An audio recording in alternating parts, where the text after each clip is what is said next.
The house just looks like a little, it's not little, it's a big, beautiful house, but it looks Beautiful. like a cottage. It just like a fairy tale cottage in the woods that you would just happen upon as you're, Yep. jaunting through the woods. Not that I jaunt, but if I I did, jaunt. I'm a jaunter. if I jaunted, that would be the type of cottage that I'd come across.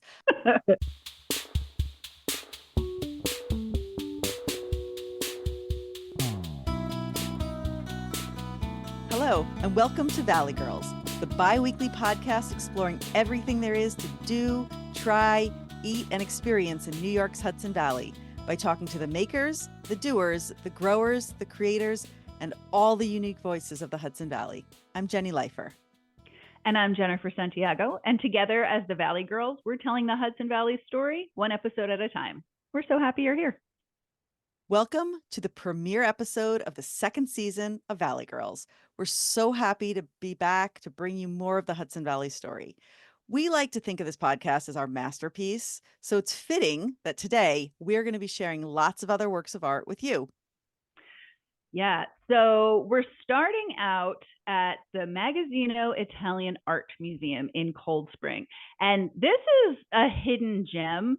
I really feel like not enough people know how amazing this place is. It's been open since 2017, so it's relatively new. And it is upstate, pretty much mid Hudson Valley, but it is world-class art. So the Magazzino is a not-for-profit museum and research center highlighting the post-war and contemporary Italian art in the United States.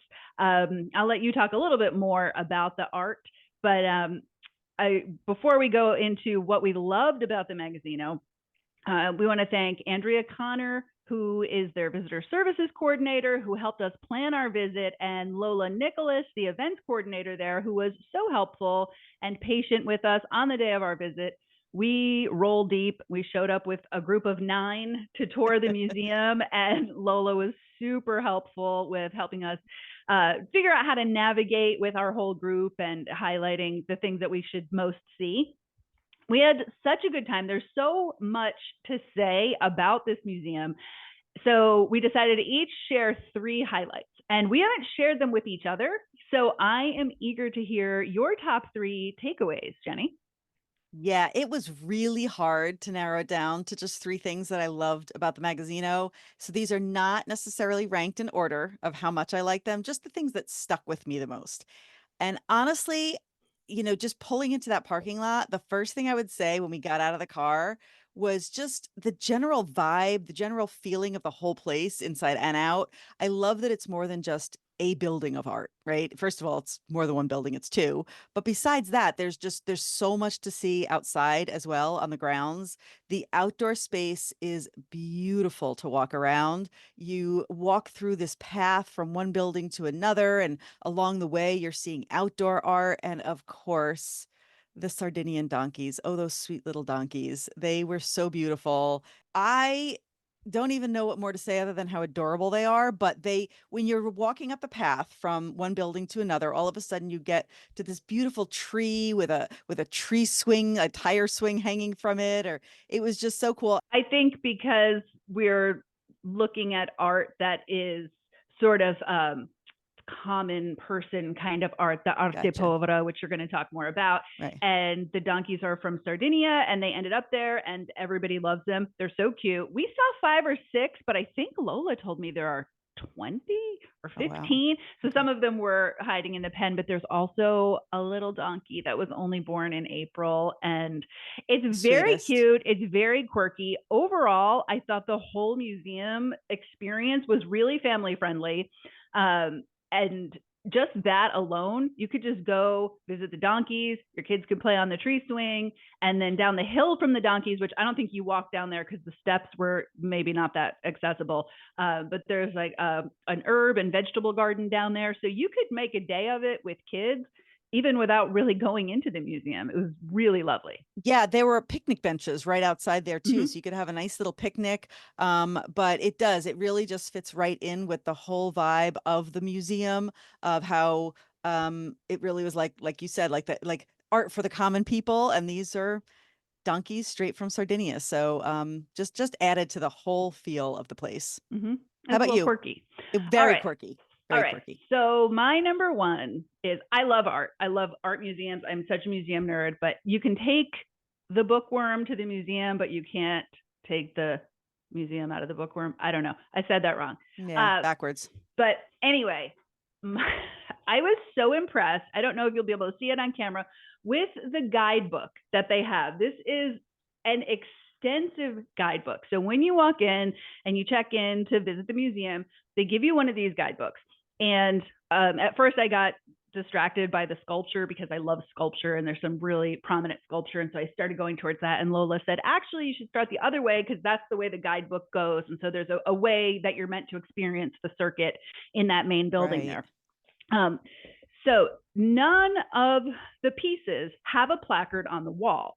Everything that you want to know is in this guidebook. So first of all, it makes the sight lines so much more sparse. It's just really highlighting the art. There's not that distraction of the little placard next to each thing. And secondly, every piece has its own page. And so it goes much more into depth than normally the placard would. So for me, I feel compulsive about reading stuff. So I'll stop and I'll read the placard next to every piece. And then I'll take pictures of pieces that I love. And then I get home and I can't tell what was what. So this way, I feel like you can take the shots of the things that really speak to you. And then later on, when you get home and you're looking through your pictures and you're like, what was that? You've got all of that at your fingertips. I think this is brilliant. And I haven't seen this at any other art museums. And I love it. It's a free book that tells me everything I want to know about all the art. I've revisited it so many times since we've gotten home. I love it. I have to say that you are dead on with that because it's exactly what I did, especially with our group of 9. It was hard to read and walk and see and talk and all of that. But I have gone through it so many times just looking at it, and it's such a huge thing. And I know Lola said that as well, that that's one of the appeals of it is that you get to take it home and then later on go back and be like, oh, wow, okay, so that's what that one was about. So yeah, I love that as well. Great. And that kind of leads me into my second of my top 3 points. And you mentioned the outdoor spaces and just the overall vibe. I loved how photogenic the entire place was.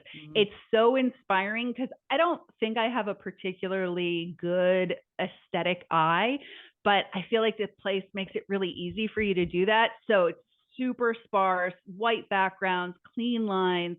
The way the building is designed, there are so many amazing angles to get pictures and make me feel like an artist or a photographer, which I'm really not.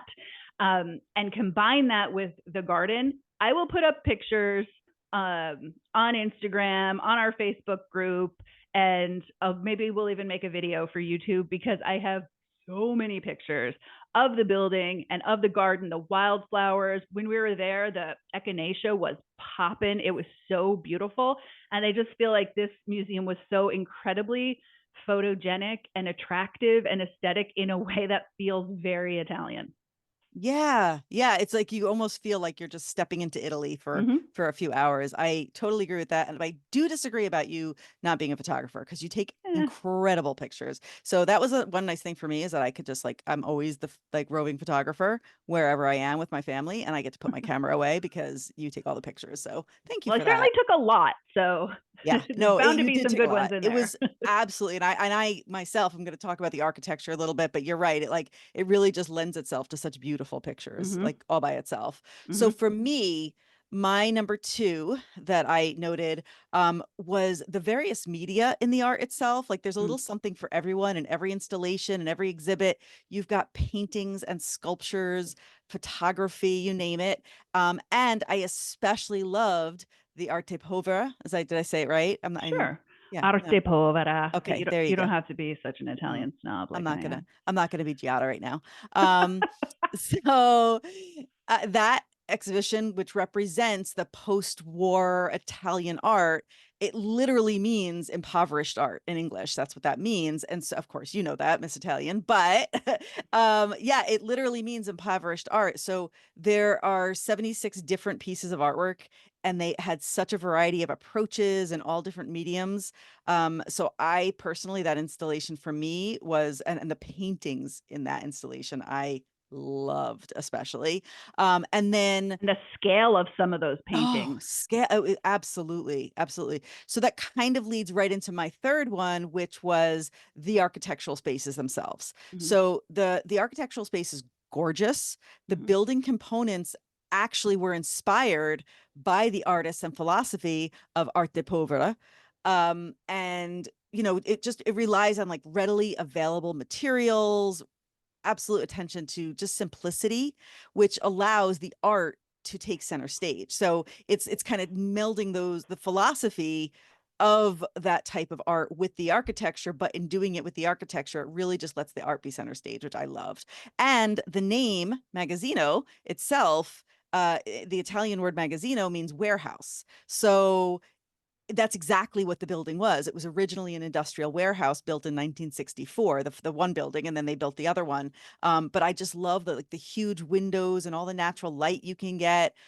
You just see the natural landscape of the outdoor space as you're walking through, and it reminded me a bit of Dia Beacon in that way. Mhm. Um, but I really felt like the architecture sort of matching the philosophy of the art and all of that was one of my top. Yeah, I would say I was reading a little bit about the architect who designed that Yeah. main first building, Hmm. Miguel Quismondo, and he is brilliant and knew what he was doing. If you're an architecture Absolutely. nerd, you probably are familiar with his work. Just really the way that it's situated within the landscape and the sight lines. There's that one spot where there's a tunnel that connects two That's what I was sections gonna of the say that, yeah. museum, and with the big glass windows, and then there's a little reflecting pool on one side and just a vast green landscape on the other side. But the way that the sun hits the reflecting pool, you get the movement of the water on the ceiling in that tunnel, and it feels very magical, and I'm sure that was on purpose. Oh, So absolutely. You got a great video of that too, so we'll have to put that up. yes, we will definitely post that. Mhm. All right. So my third point, and I could go on all day, but I won't. My third point is I knew you weren't going to duplicate this one because you did not go in there with me. But Rob and I went into Cafe Sylvia, which is in the other building, not the main building Right. where you start. It is the Olnick Pavilion. Um, when you go in, it feels like you are in Italy, which is no mistake because there is an Italian chef there, Luca Galli, and it is so beautiful and streamlined and chic. And we weren't eating because we were all going to go eat in town in Cold Spring afterwards. But Rob and I went in there. We got drinks and we sat outside in the outdoor space under the umbrella. So it was hot and sunny, but it was a nice shady spot, dog friendly out there on the patio.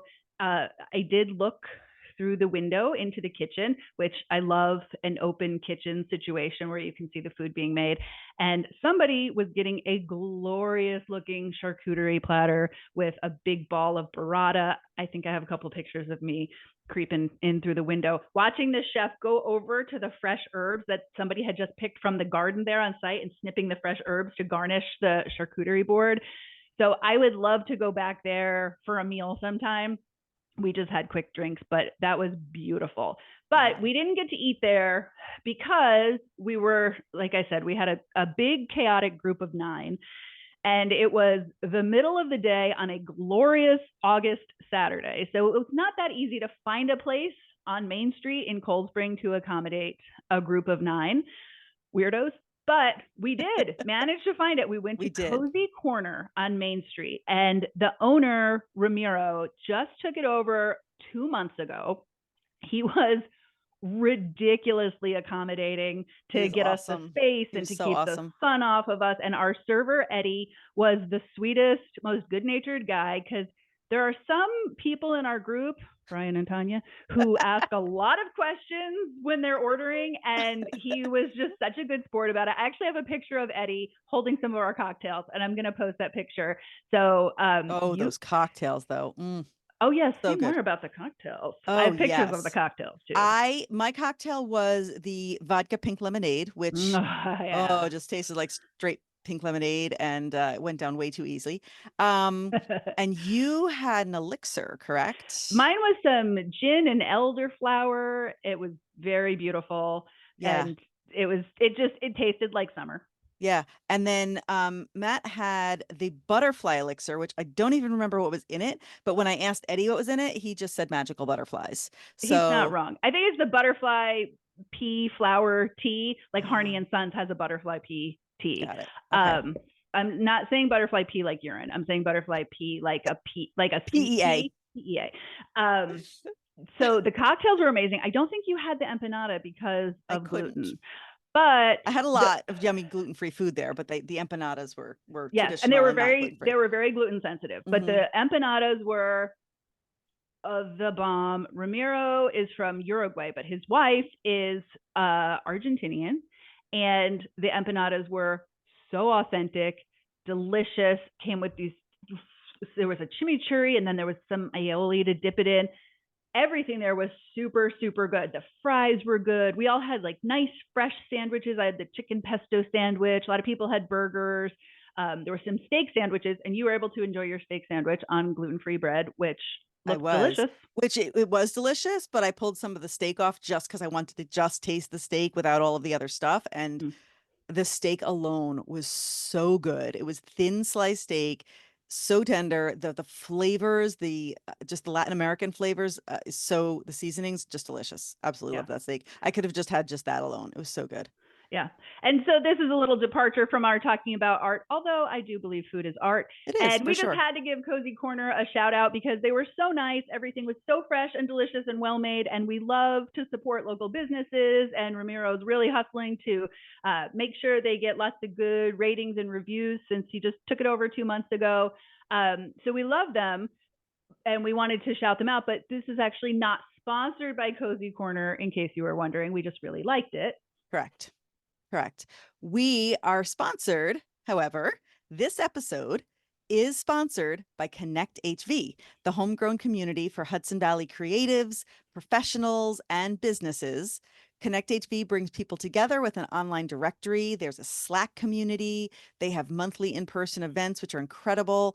If you want to connect with this community, which I highly recommend you do, cost nothing. Check out connecthv.com. And our friend Jordan was on our show, episode 16, 16. episode Yep. 16 in season one. So definitely go back and check that out as well. With that, and he describes a little bit more about why and how he started Connect HV. So thank you to Jordan and Connect HV for sponsoring this episode. Yep. So we'll have lots more on Cold Spring in the newsletter for this episode. So Rob and I actually took the train from Poughkeepsie, which was so fun because I love to be on the train and go past Bannerman's. So it's super, super walkable. We got off at the Cold Spring train station, really easy to walk. You come out really right at the foot of Main Street. We wandered into a bunch of other shops, including, of course, the bookstore, Split Rock. And we've got a bunch more recommendations for things to see and eat in Cold Spring from our resident Rivertowns expert, Danielle Centofanti-Davidson, whom we actually met through Jordan on Connect HV. And we're not done talking about art yet. In the second half of this episode, we're going to talk all about Saugerties artists. But now we're excited to introduce you to our newest Valley Girls, bringing you even more Hudson Valley stories from the Capital District to Westchester. Yes. So please welcome Rebecca Ash with a capital idea and Danielle Centofanti-Davidson with the 411 on Westchester. Hello, and welcome to A Capital Idea with Rebecca Ash. This week we highlight Old English Pub and Pantry. The Old English Pub started out as the Quackenbush House back in 1736, you heard that correctly, and was homestead for the Dutch family until 1864. Since then, it's been reinvented as a bakery, an antique store, a drugstore, a boarding house, lithographer, furniture store, and, my personal favorite, a tavern. In the mid-1970s, it was slated to be demolished, but, recognizing the historical significance of this jewel, locals convinced the city of Albany to save it, and thank goodness. From its quaint and cozy interiors to its peaceful gardens full of wisteria, it's truly my favorite spot in Albany. 2010 saw its most recent iteration as the Old English Pub, and while it had to shutter temporarily in 2020 due to COVID, just like the rest of us, the current owners used that time wisely to complete repairs and updates, and its charm shines on.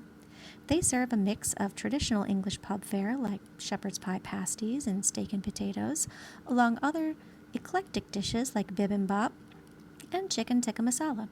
But in my opinion, their authentic fish and chips absolutely cannot be beat. I usually pair mine with one of the city's best cocktails, the Old English Fashioned, but a carefully curated cocktail and beer menu makes that a difficult choice. So whether you're looking to book a charming historical nook for your special event, enjoy a cozy supper by the fireplace, or you just want to bend an elbow at the bar, the Old English Pub and Pantry always feels like home. The Old English Pub and Pantry is located at Quackenbush Square, 1683 Broadway, Albany, New York. Hi, and welcome to the 4-in-1 of Westchester, where we get into the good stuff happening all across Westchester County. I'm Danielle Davidson, owner of Main Street Business Strategies, and we're kicking off with a few mid to late August dates for music in the park along the Hudson River. Honestly, what else screams a perfect summer night like sunset, jazz, and a glass of wine? I'm not too sure. For some backstory, these concerts are put on by Jazz Forum, a Tarrytown-based jazz club off of Main Street, providing weeks of music in the park across the Rivertowns. All right, let's get into it. Jot these dates down. First up, on August 22nd, and then again on the 29th, you can catch Sunset Jazz on the lawn of Lyndhurst Mansion in Tarrytown. On August 23rd and the 30th, you can head to the Tarrytown waterfront, and August 26th, Jazz Forum will be at the Ossining waterfront. The last two are on August 27th at the Sleepy Hollow waterfront and August 28th at the Dobbs Ferry waterfront. All concerts are from 6:30 to 8 p.m. I suggest bringing a chair, blanket, snacks, alcoholic beverages, non-alcoholic beverages, whatever floats your boat, and you're in for a lovely evening. Check out jazzforumarts.org for more info, and stay tuned for the next 4-in-1 of Westchester. In season 1, episode 18, we talked all about how much we love Saugerties. One of the many things that we adore is the annual artist studio tour. So in that episode, we interviewed local ceramicist Barbara Bravo, who is also the coordinator of the studio tour, which this year included some 40 artists. And earlier this month, we got to meet her in person in her studio. The weather was absolutely perfect. It just could not have asked for a better day. We had the best day visiting artists in their natural habitats. So Jen, should we share our respective top 3 lists from the art tour in Saugerties? Absolutely. Okay. So, all right, number 1 for me was specifically Barbara's ceramics work. And we have a 3-ish minute video of Barbara in her studio talking about what she does. And I zoomed in on some of her artwork. So we'll put that on YouTube and share that with you. Specifically, I loved her bird's nest creations. Yeah, me too. They're textural. They're a little bit 3D. They have these little eggs nestled in the bird's nest. Just so darling, so evocative of nature and the beautiful setting of her studio. And then also on one of the display shelves there in her studio, nestled amongst all of her art pieces that are variations on the bird's nest theme, she has an actual bird's nest that fell from a tree, and she kind of, I guess it was like Isaac Newton getting hit with an apple and discovering gravity, which I think is an apocryphal story. But anyway, Barbara found this bird's nest and she said, okay, that's what I'm making. And she has other things. She has functional pieces. There's mugs, there's teapots, there's many beautiful things. But the bird's nest pieces in particular were my favorite. And we will share pictures and videos of those because I am in love with them. And I love the way she talked about finding that nest, because if you look at some of the earlier pieces she did with the nests, they were gorgeous and I want to say almost perfect. And then when she saw that nest literally like getting hit on the head with an idea, she realized, wow, like look what they're using. I mean, there were like scraps of stuff and they're not Little only bits of wrappers and wrappers and string, thread. paper. And not that that was like a novel idea, like right, she knew what nests were made of, but seeing that through an artist's eye made her realize that she had almost been being too perfect with the nests she had been making with her clay. So she ended up just, if you see that the pieces she's made after that, which I also just love that she had that nest on the shelf, almost like that not like it is its own piece of art. I mean, it really truly is. A bird's nest is a piece of art.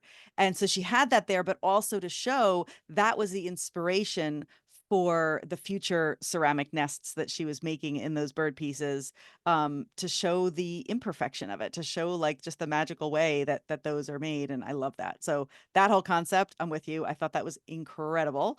And I'm going to talk a little bit about Barbara's property as well, in a bit, but I have to say my number one, of course, Meredith's farm, her magical garden. So we're talking about Meredith Morabito here. Meredith Morabito was on episode 2 in the first season, where we talked with her about the beautiful, she's a sculptor as well as photographer and dabbles in other media, but she has pictures that she takes of this chipmunk that lives on her property, on her farm, does not keep it as a pet. It is just a free roaming chipmunk that they just took a liking to each other, and she will create these sets. Go back to episode 2 where we talked to Meredith about this, and definitely check out her work online. But I just loved being there. She creates the sets and takes the pictures of Callie, but that's what I thought I was going to be so excited to see, which I was. But the whole vibe of that place, like you pull in and it's a farm of what, like they said, like 55 animals or something like that. They have I the got to pet an alpacas. alpaca. Yeah, the alpacas, who are so sweet, and they're all rescue animals. I was talking to her husband about that. They are all rescue animals. They had a little bit of everything. They've got horses and goats and just so many different beautiful animals. And it was all so magical walking through that garden, and just all of the little whimsical structures and sculptures and pieces. And then as you walk into her garden, there's this bush, this big, beautiful bush. I don't know what type of plant it was, where there's music being piped in from inside the bush. I mean, the whole thing. The jazz Yeah, in that bush was so great. it was like a fairy tale. Like it was incredible. And as you walk through, there's another path of another type of plant where it says cleanse your aura path, so you walk through to cleanse your aura. It was just so cool. And as you continue walking through the garden, you end up opening up to this big open space where she has her studio. And she's got a bunch of pieces, and then she's got the space where she actually photographs Callie. So it was like this like magical spot for me. Like, this is where it happens.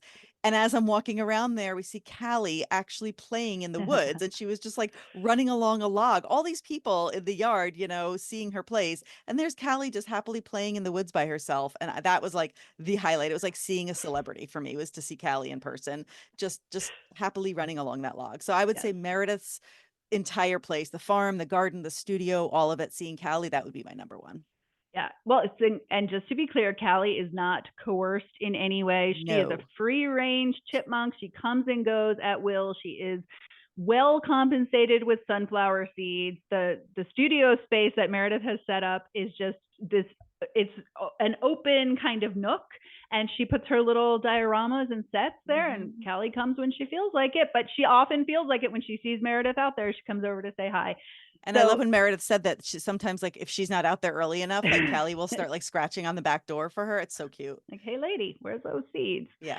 So yes, Meredith is definitely next on my list, and I love her so much. And it's kind of a twofer because, first of all, so we met and fell in love with Meredith when we met her at the Garlic Festival last year, and her Garlic Festival tent is all of the Callie stuff. And so that's what we knew her for, but she also is quite a serious artist and sculptor. And so going into that other structure where she had all of her other pieces, which are so inspired. There's this one that's a woman with a snake head, and she's in kind of a circus tent.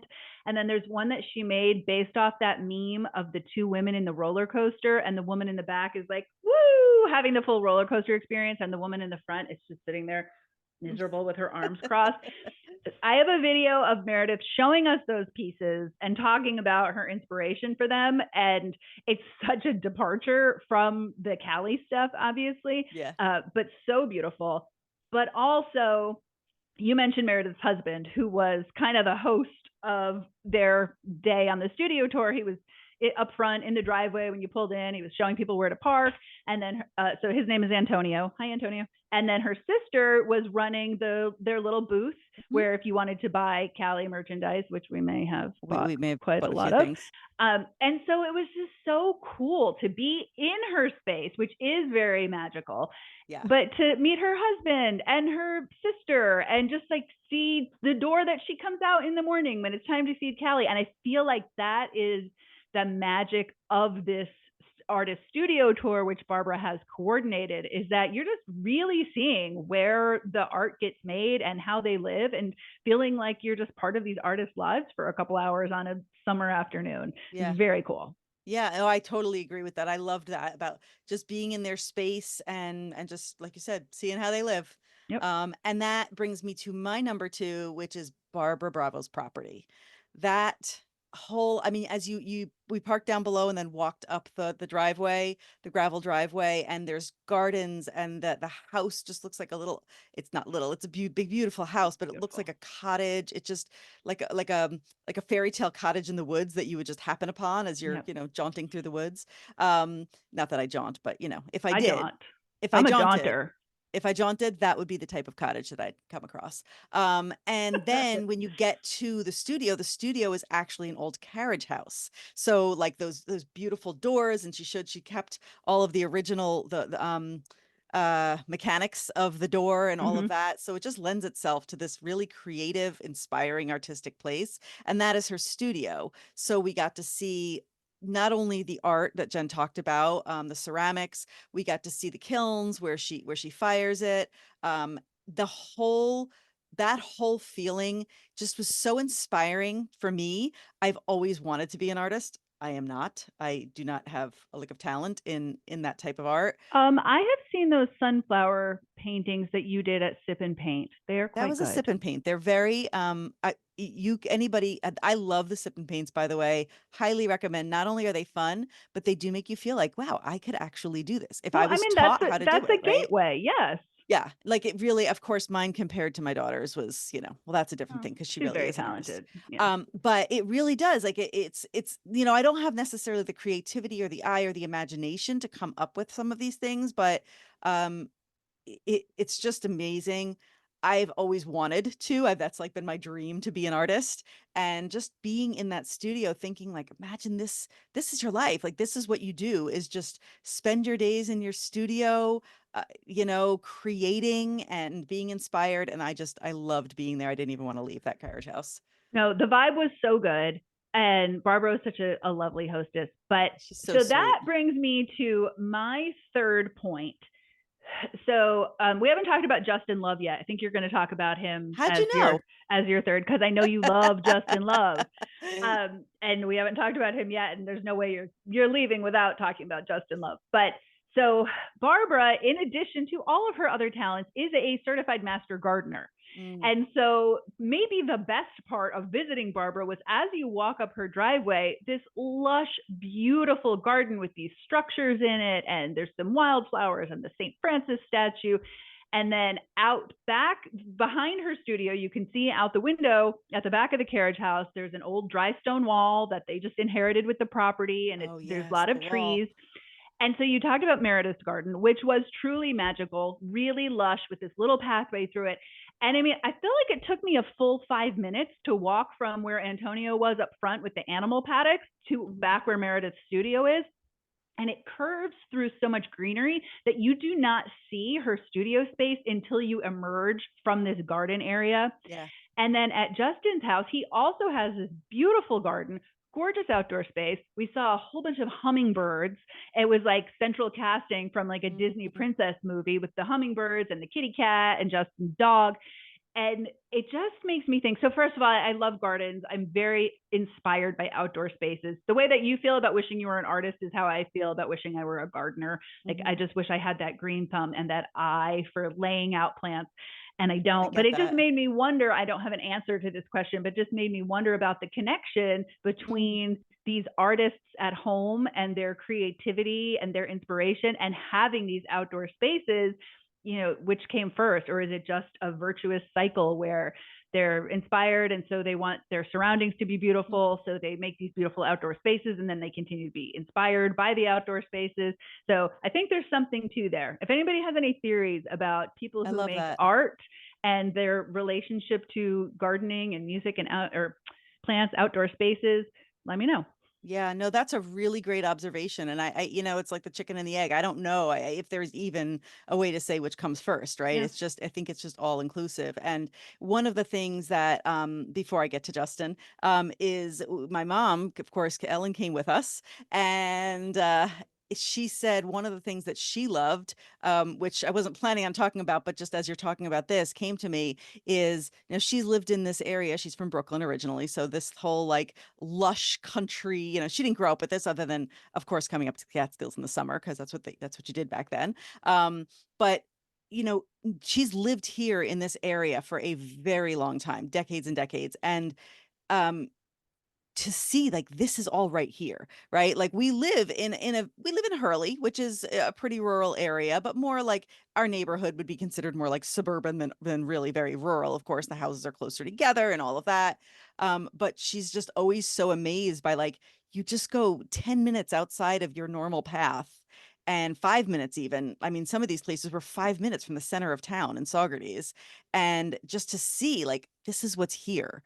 And that's something that I think that she was really taken with, but also reminded me that, sometimes like we talked about, joking around about like Enrica's famous line, right? Like, where's your favorite place in the Hudson Valley? My couch. I feel that most of the time, but this is just that reminder to get out and see this stuff. You cannot believe what is right here in our backyard. So that was something that she made that point, and it really stuck with me, that like, yeah, that's that reminder to get out and see it, because it's incredible what we have in our backyard here in the Hudson Valley. So get to my top three. You already mentioned Justin Love. I used to live up in Saugerties, and I lived right down the road from where his studio is. And I just remember passing it every day on the way home, and he had the big like love sign, and he calls it Loveland. And there is this beautiful 150-year-old country church which he lives in, and he made it his own style. It was like camouflaged to be like a tree, which, by the way, is for sale. Anybody looking to relocate, this gorgeous 150-year-old country church. He will be relocating to his studios that he has in Vietnam and Thailand at the end of the year. So his gorgeous house is for sale. It would make a great podcasting studio if anybody has a cool 1.6 mil they want to Yeah. float Yeah, our just way. that'd be great. We Okay. really appreciate that. But really, truly, anybody who knows Justin knows that he's a bit eccentric in the way that all brilliant artists are. But he walking into his house and his studio is like taking a trip into his eccentric brilliant artist mind a bit, right? You can see the influence of pop culture in his artwork, in his life. And I love this. He was once asked to describe his approach to painting, and he said, "It's as if I am riding a bicycle down a hill as fast as I'm able, with the wind blowing through my hair, feeling ecstatically alive. Colors are streaming all around, and the collective consciousness of art is guiding my hand. I try not to get in the way." And that is just, it so perfectly describes his paintings. They are so stunning. They are brilliant and colorful.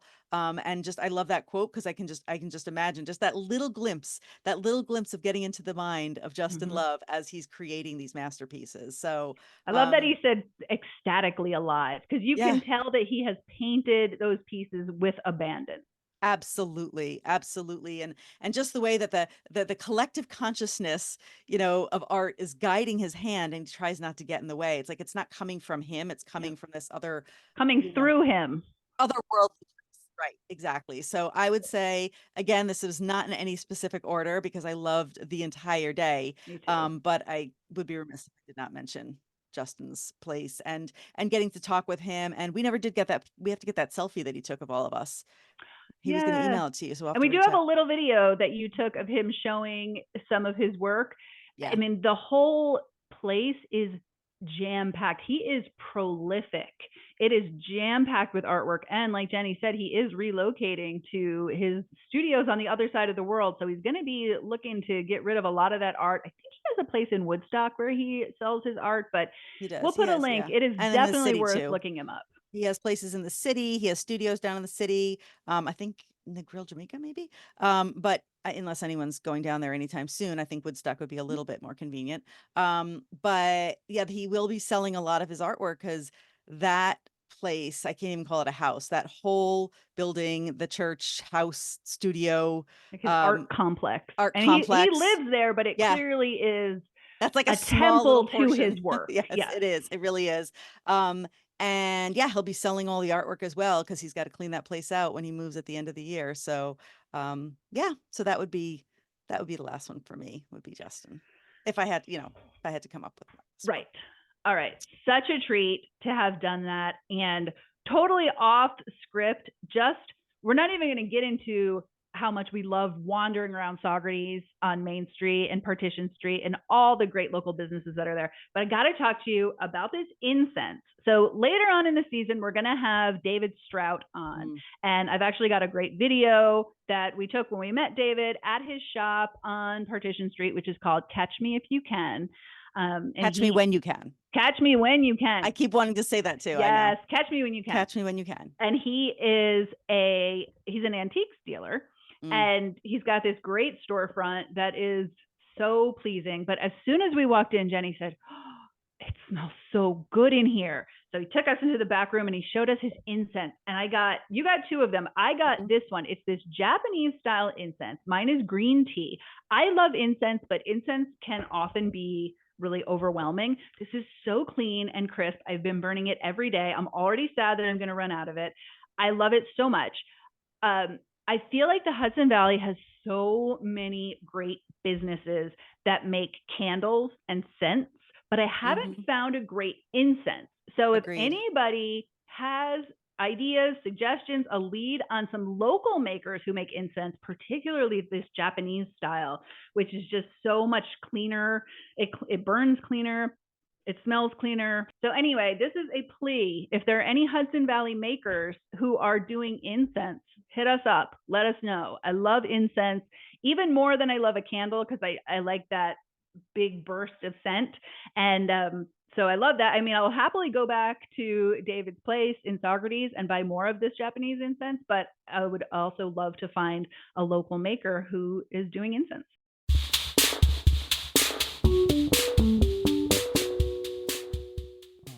Well, that was a great wrap up. I think we covered a lot of what that weekend. We had other things coming up, where we ate and all of that. We had an amazing weekend, but the art was really the highlight of the entire weekend. And of course, your company. Well, yeah. And always my company, and we also did get two extraordinary pizza experiences. We went back to A Pizza in New Paltz, which is my perfect pizza. I made a little love letter video to them that I put on our YouTube channel. And we also finally got to try Hudson and Packard in Poughkeepsie, which so many people on season 1 mentioned as their favorite pizza place. And now I see why. It's Detroit style. It's totally different than New York style pizza, but far superior to Chicago style. Sorry. I said what I said. So I'll make a little video of our Hudson and Packard pizza too, so you can see what all the hype is about. I love the video that you made of the love letter to A Pizza, though. It's so perfect. It's easy to do because that pizza has my whole heart. Yeah, I get it. So looking forward to the next Valley Girl adventure. If you have any ideas of where we can go on our next Valley Girl adventure, definitely let us know. We are always up for an adventure. And yeah, it was just a great time. Great weekend. Thank you for listening. Please like and subscribe, rate and review. It all helps tremendously. Love the Valley Girls? Tell a friend. Have ideas for the podcast? Tell us. The easiest way to chat with us is on our Facebook group, Valley Girls Podcast Pod Squad, or you can contact us through our website, valleygirlspodcast.com, where you can also sign up for our newsletter so you never miss a thing. And of course, we're on Instagram at valleygirlspodny. Can't wait to hear from you. Oh, and do you love our theme music as much as we do? The music for this episode is by Robert Burke Warren, entitled Painting a Vast Blue Sky, and can be found on his album Redheaded Friend, available on iTunes and Spotify, and at the link in the show notes. Thanks so much for listening. Bye for now.